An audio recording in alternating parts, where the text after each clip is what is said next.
No, no. No, but you're dead. So up the back, it's all okay? Too loud, is it okay? You right? Okay. Okay. All right. Well, here we are. It's starting. I'm just going to be a bit self-indulgent for a few seconds and firstly, formally welcome you to the site. And as I do that, I remind you that we're meeting on the land of the Milleray people, who called this the Warramungs, which means Crooked Mountain, and you can see why. So thank you, and we acknowledge their elders and respect the culture. Thank you. Sorry, I was a bit too tired. So this idea started as a little notion that we might get 20 or 30 people up to Siding Spring to see the dark sky and to talk a little bit about light pollution and artificial light at night. We've got 75 delegates registered. We've got people from 6 countries. We've got 29 speakers, and I'm blown away by your enthusiasm and excitement to be here. So thank you to everyone. We've got Abraham who's come from Israel. We've got Deborah from Scotland, and Maya from the US as well. So now, because I should just give you a little bit of an understanding as well. We have never done anything like this up here before. In 2013, this area was ravaged by bushfires, and with the love of the fire brigade and helicopter bombing, etc., they actually saved the telescopes. But what was here before was the lovely 1970 brown lino lodge, and they let that burn down. So what happened was in 2013, then a couple of years later, they rebuilt the lodge, and it's this stunning building, as you can see.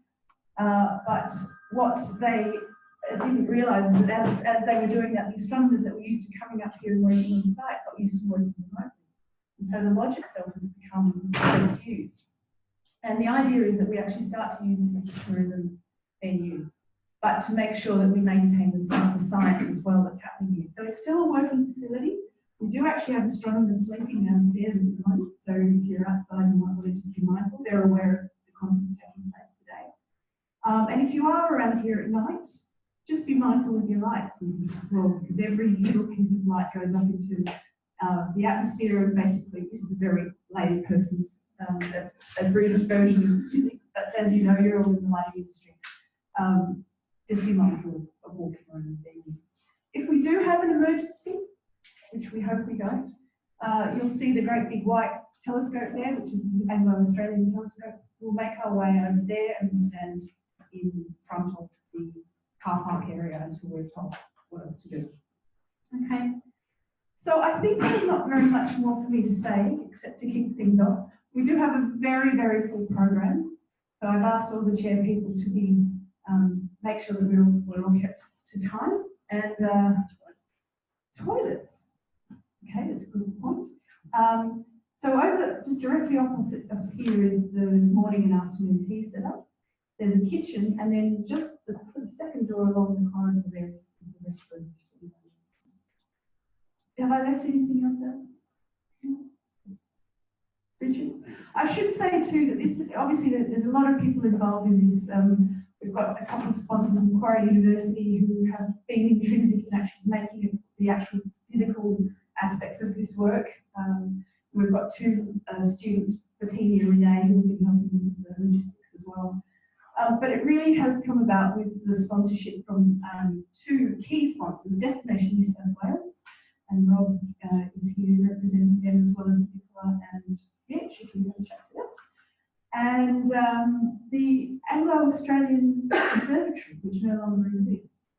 So I was doing some work for them, and we used some funding that we had to actually put this conference on, and that's through the love and support of Neville Lake, who's sitting up back, who's representing the AAO.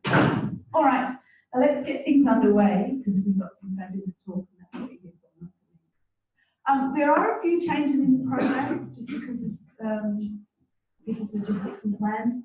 But our first speaker today, if you do want to look at the program, there's a USB stick in your bag.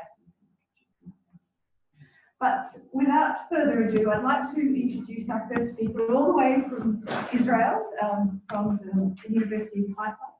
Professor Abraham Haim has did his first postdoc in epidemiology for University of Victoria, and has been at the forefront of actually researching its effect on the human body.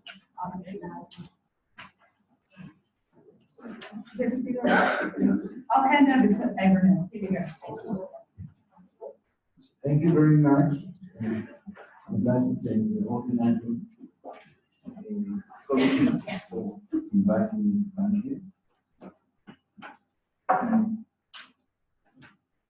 here. Let's start with the talk.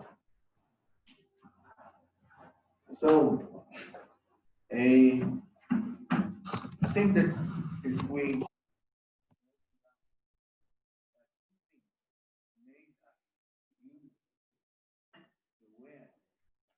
have a biological clock and we have temporal organization. And this is the jet lag flying with a jet plane in a speed faster than the rotation of the planet on its axis. And the second thing is the loss of the darkness night by artificial light. And we have a biological clock as any other organism, and our biological clock is entrained by the rotation of the planet on its axis, which the outcome of it is dark light cycles. And if we want to be in a light-dark environment, what will happen is that our clock will be free running and will be trained on social, on behavior variables, and not on a natural timekeeper as the light-dark cycle. So when we think what is the biological clock? The biological clock is a conductor of an orchestra. Each of our cells has a clock, and someone needs to conduct all these clocks. So if the conductor cannot do his job, the music is going to be awful. There will be no harmony, and this will happen when we suffer from jet lag or when we are exposed to light at night and artificial light at night, and we are playing with our biological rhythm. So our cells need to get the information, and the information is transferred. This is the information I don't need to speak about here.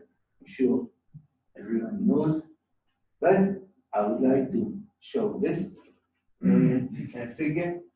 If this is the sun has a very rich blue part of the spectrum, which is dominant through the eye.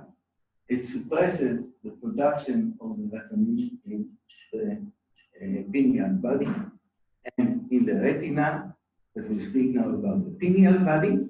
And what happens is that when the pineal melatonin is suppressed and the levels of melatonin in the plasma are low, this is the signal for daytime to all our cells.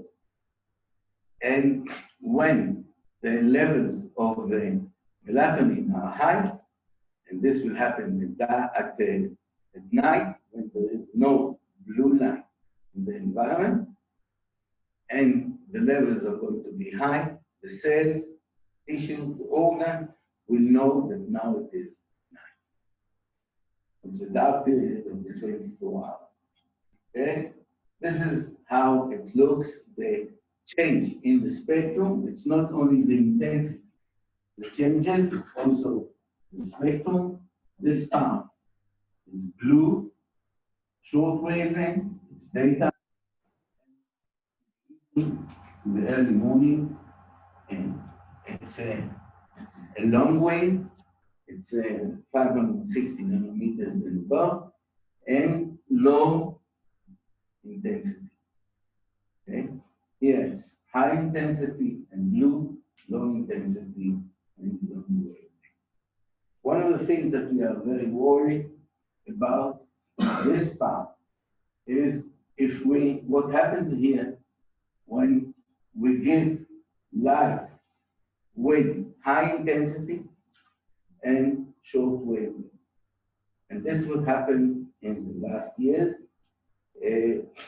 because of trying to reduce CO2 production power stations.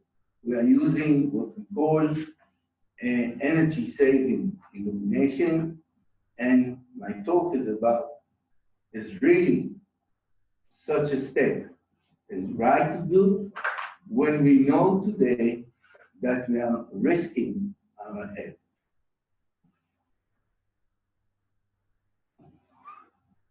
Okay?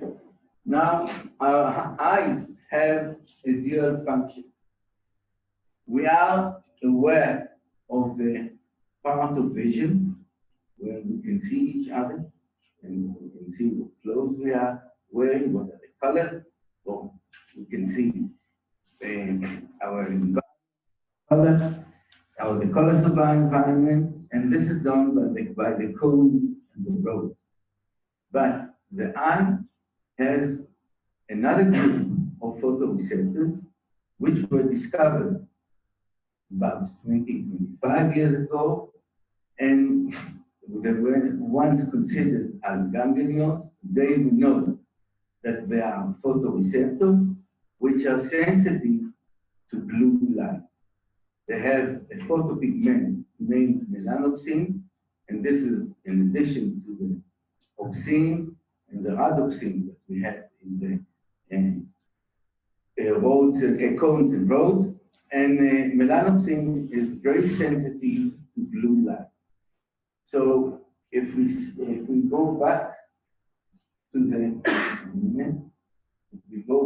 this figure, when we have here the light that goes into the retina and it's daytime, it will affect the melanopsin in the ganglion, the cells, ganglion cells, and will suppress the production of melanopsin. So,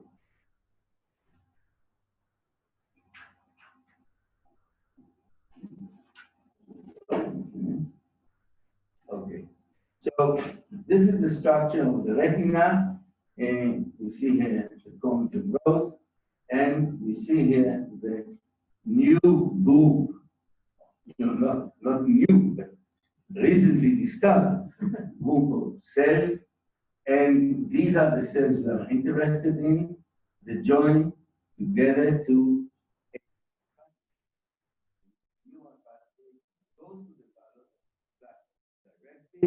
and it's separated from the optic nerve. And this is how the two functions can be carried out. So this is the daytime, the blue, and this is in the evening, the non-blue. So, show you the daytime, we accumulate pinealocytes in the cells of the pineal serotonin. When it becomes dark and there is no environment, serotonin in two steps is transformed into melatonin, which is secreted into the bloodstream and into the cerebrospinal fluid.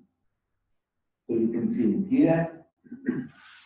This is the nerve signal that goes from the retina to the suprachiasmatic nucleus.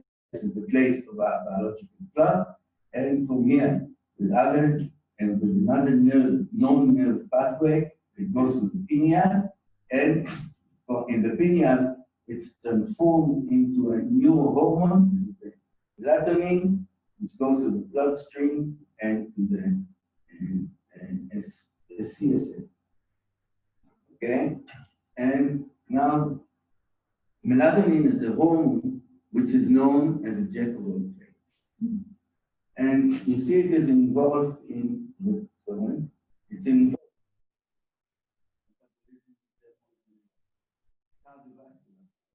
immune system, which is very important. Okay? It's a very efficient antioxidant. And it was a little bit strange to discover that in higher levels than what animals. And in plants, it is a very important antioxidant. And you must remember that the cells of the plants are exposed to an oxidative stress from photosynthesis. And so they need to protect themselves, and they will do it by melatonin in an efficient way. It is a very efficient antioxidant. It is an efficient anti-aging. We want to keep ourselves young.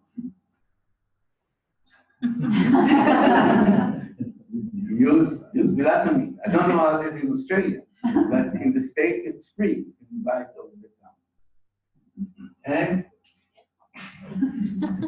what we know today, that it has to do with protecting ourselves against breast or prostate cancer. And now, if blue light suppresses melatonin, we should understand that all these services that melatonin gives us are not going to get. So there are here two hormones which have to do with each other, and one is the cortisol. Cortisol keeps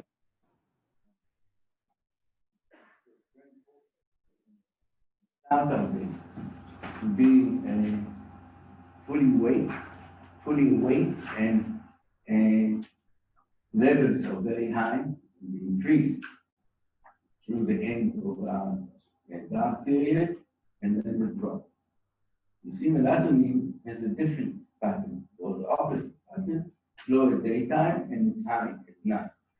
But if we give here artificial light, and the artificial light is stressful, then cortisol levels will start increasing here. And again, it's disrupting natural rhythm, in this case of hormones. Okay, so this is just a story of the energy saving. And Europe and Israel went after Europe in this sense, and decided to move to efficient illumination by moving to short wavelength illumination, which is enriched in blue. It is the fluorescent, which is the LED today. And what actually happens is we are increasing light pollution without knowing, because if we pay less on electricity, we won't put the lights off when we leave the room, or in the public places till the morning and stay. You're not paying a lot of money, so it's okay. It's efficient illumination. And the other thing is that we are enriching our environment in blue light, not at the right time, of the light dark cycle. This was taken 10 years ago in one of the suburbs of Jerusalem. It's about a distance of 300, 400 meters. And this is when fluorescent became very popular in these neighborhoods. And you can see what light pollution is. This is it's a cover of the engine of the car engine. And I would like to be a lizard or a beetle because I'm going to be confused with my biological clock. So, because it's cheap, we can leave it on and we can leave it on the home line. So, Europe is,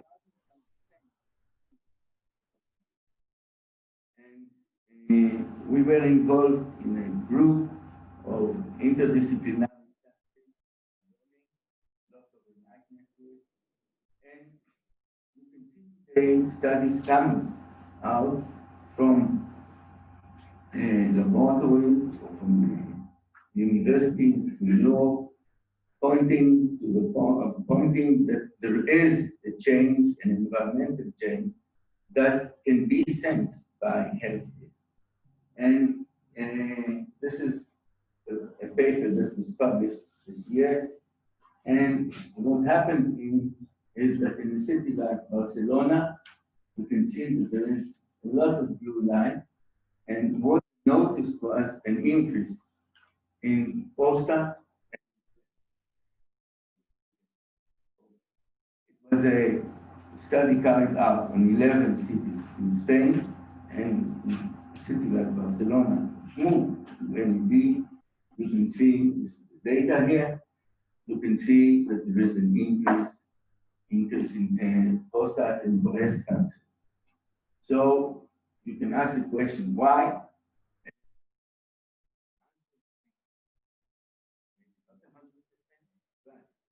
When we move to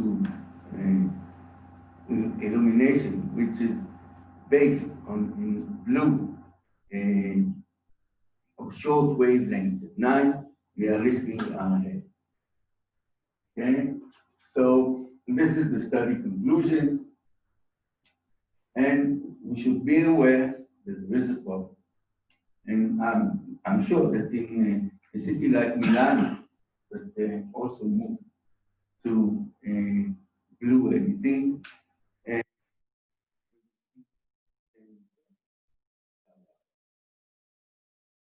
So what we don't want at night is this part of the spectrum. This will disappear from the night illumination. And it's difficult to have an efficient, strong light in the technology we are using without the blue. Okay?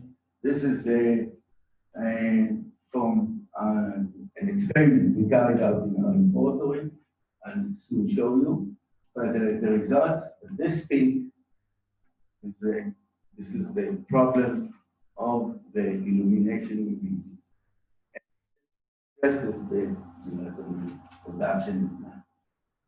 So in our laboratory, we are working, or we are studying mice, among others, and this is the nexus that we are trying to work with and follow. It is an environmental change. It's, in our case, it is exposure to artificial light at night. And this will cause a suppression of the pineal melatonin production, and the modification that we discover, which takes place, is not in the genome, not in the genes themselves, not in the sequence of the nucleic acids. They stay the same. But we are talking about the envelopes that are coating the DNA. They modify. And when they modify, different parts of the genes of the genome, which were suppressed, can be active. And genes that were active can be expressed. And we don't know really very many details about it yet, but this is the direction in regards to environmental studies. How can an environment affect our genome?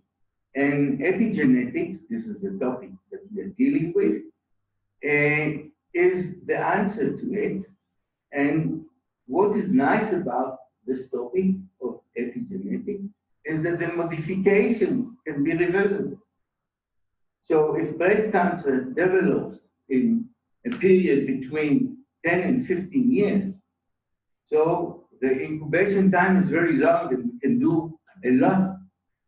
If we know that we are in a risk and we find the early biomarkers that will tell us, okay, spend now 3-4 weeks in a dark place and treated with the melatonin, or don't expose yourself in the evening to a computer or to the computer screen or to the TV.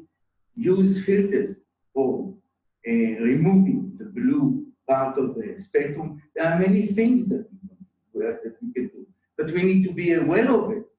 And we need to find the earliest stages that can show that we are in a risk. So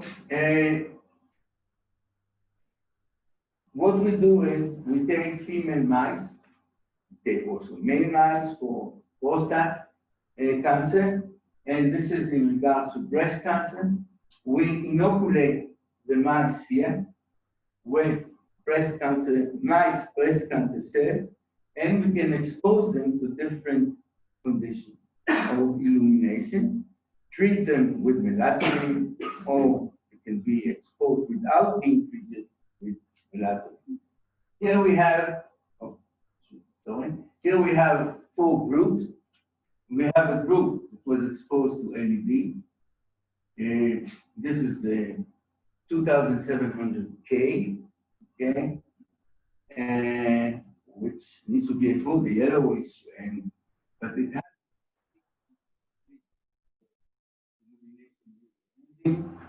this is an incandescent bulb. Remember that we inoculate the breast cancer cells, but when we treat them with exogenous melatonin, you see here, the size of the tumor, this is what we are measuring here, and these are days after inoculation, the size of the tumor, which is an evidence for the proliferation of the cells, shows that there is a suppression. It doesn't develop in the same rate. And if we look at the levels of melatonin in such mice, when the mice are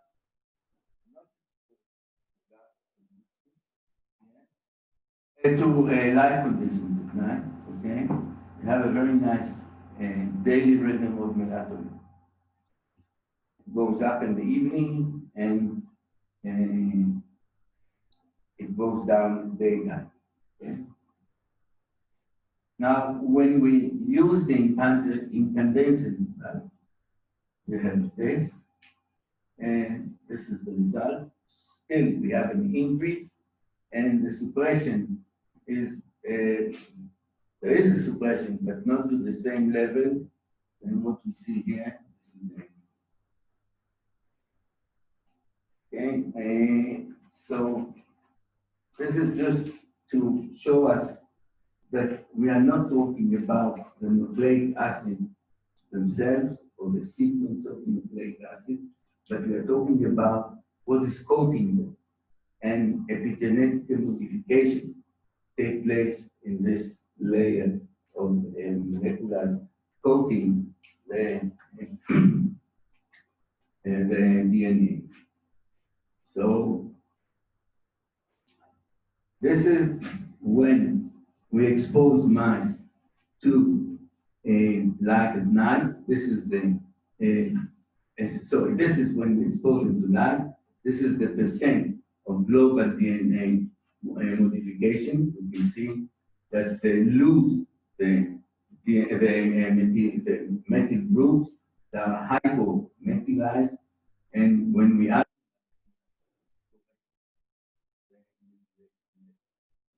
now, this is a very important figure. This figure shows that the relation between the between the global DNA methylation, levels of melatonin, and the proliferation of the cells measured as the volume of the tumor. When levels of melatonin are high, the tumor cells don't proliferate to the same rate as when the levels are low. We have here the tumor cells, okay, and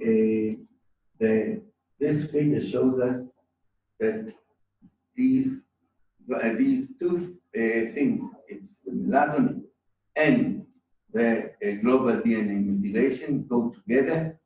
Melatonin is high, global DNA methylation is high, melatonin is low, global DNA methylation is low, and breast cancer cells proliferate. And the tumor is huge. Abraham, Yeah. are the numbers, the scale at the bottom, is that days, or is it? Yeah. No, this is here. This is values of So it's actually the value of melatonin in the human. Okay. What we measure is the metabolite, the 6,2-phenoxymelatonin. Okay.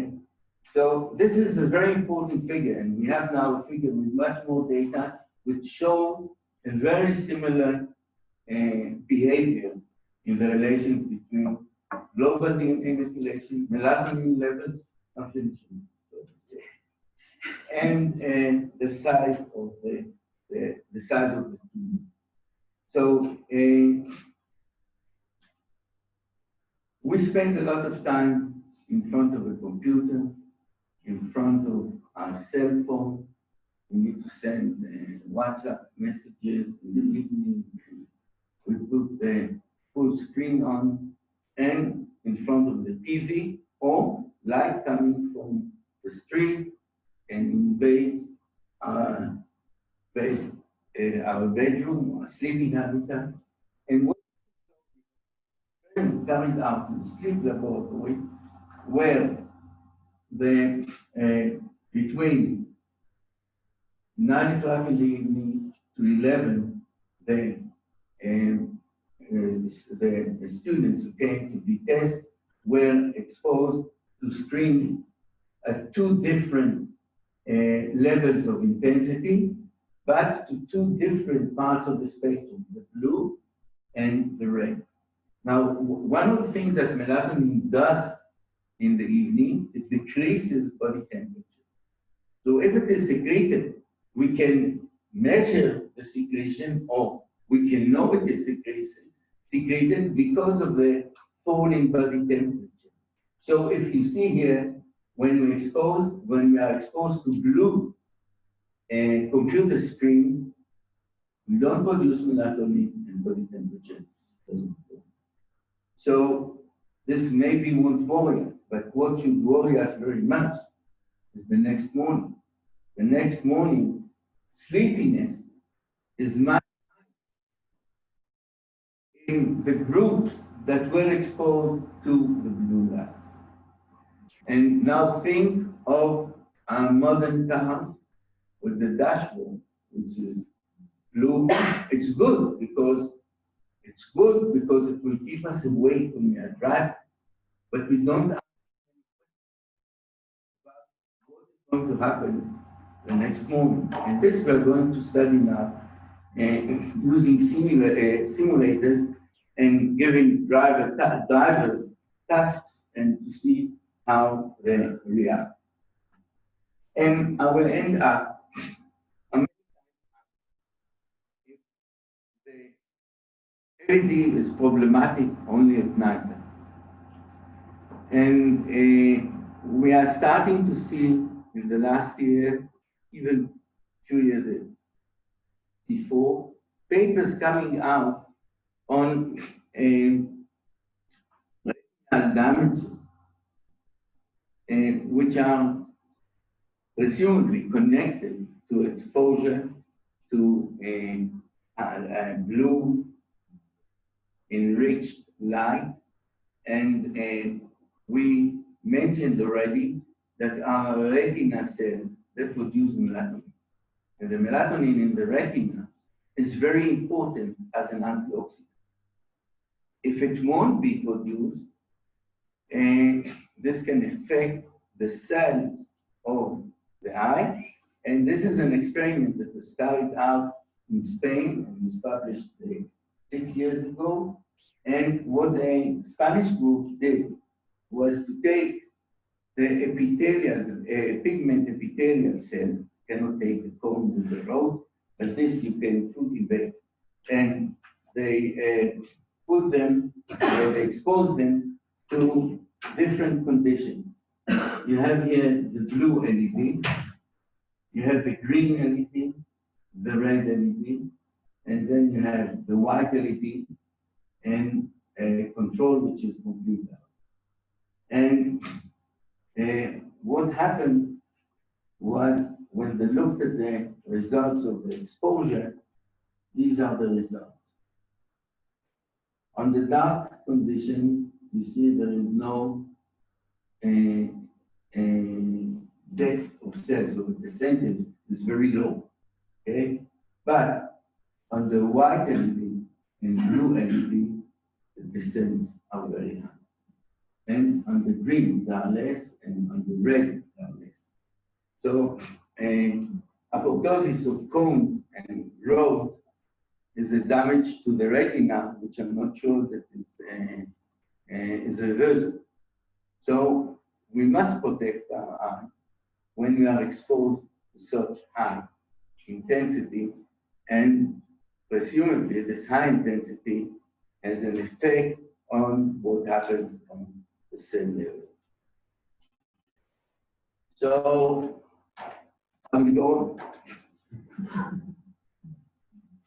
to go back to the pre-Edison days in this show.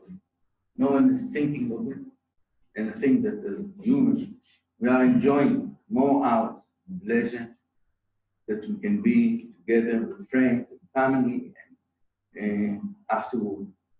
And we won't like to be in the dark. It's nice to be here, yes, but if you want to go to a movie or you live in the city, if you want it or not, you are going to be exposed to light.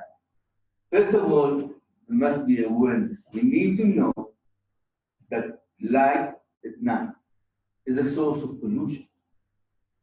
It's toxic. And if we won't take care, we will be affected by such an exposure. No one knows really what are the thresholds. We don't know.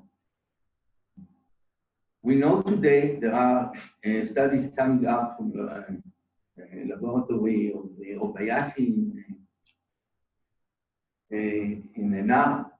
Japan, that it shows that low intensity of blue light for 5-10 minutes exposure can cause in elderly people, it can result in it's a seasonal affective disorder, but it is a depression, a major depression, which is I'm sure we wouldn't like to be depressed, and this is done by not sleeping well. Sleep is something very important, which again, now we understand that it is connected with light pollution, and we are not sleeping well because we are exposed to light pollution. So just to make the story short, we need to move to what we would call sustainable illumination.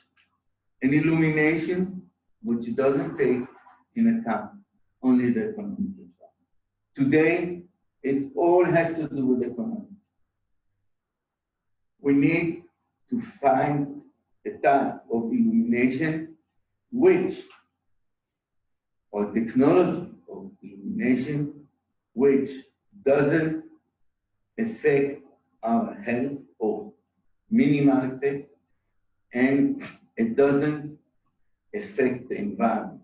We are not talking yet about what is happening to the environment, but we know that the results are very bad because we are losing species diversity. We are playing with seasonality of a natural environment, and everything is changing. So the jacaranda back at home would have flowers in late April up to July. Now it goes up to December. So plants are responding and the environment is changing, and we ask why. So sustainable illumination is very important. I'm not talking about not saving energy. Such an illumination should take into account to be efficient in energy. And the most efficient way, which I don't think the power stations will like, is put off the lights when they're not using them. But again, economically, it's not good, because if we consume more, we are doing better, no? Very simple. Very positive step that I hope is starting now in regards to chronobiology is that the Nobel Prize in Medicine and Physiology of 2017 was given to these three scientists, all Rosbach and Young, which are chronobiologists. And they discovered and studied the genes of the clock. And now we know there is a clock, genes of the clock. It's something which is true. It's not legends, but it is something true and it works. So I hope that the next stage will be the stage where we will ask the question, how do we protect our biological clocks and let them control our body in a correct way? So I showed this slide 2 days ago in Sydney. This is how Tel Aviv looks today. And it's I think it's open for people living. You cannot have a dark place, and you need to put the shutters down. But if you walk in the street, you're exposed to light pollution. If you sit in the balcony, you're exposed to light pollution. Now, if you want to sleep and you close everything, and temperatures in Tel Aviv are high, even at night, and humidity, so now they are going to use the air conditioning. Is this saving energy? But it's good to economy. So we need to think of it. So, and this is how the Near East looks at night. So this is Israel. Here, this is the desert, the Negev. So it's not so illuminated yet. This is Jordan, Transjordan, Zaman, and this is Iraq, Egypt, Cyprus. All these places are very populated with high density, and we are using a lot of light in the stone. You can see that a lot of it is too light. So, thank you for your attention.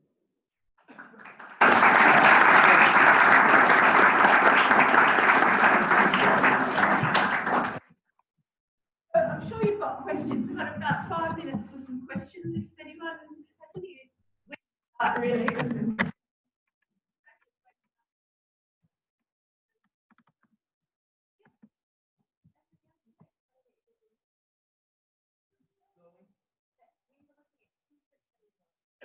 Yes.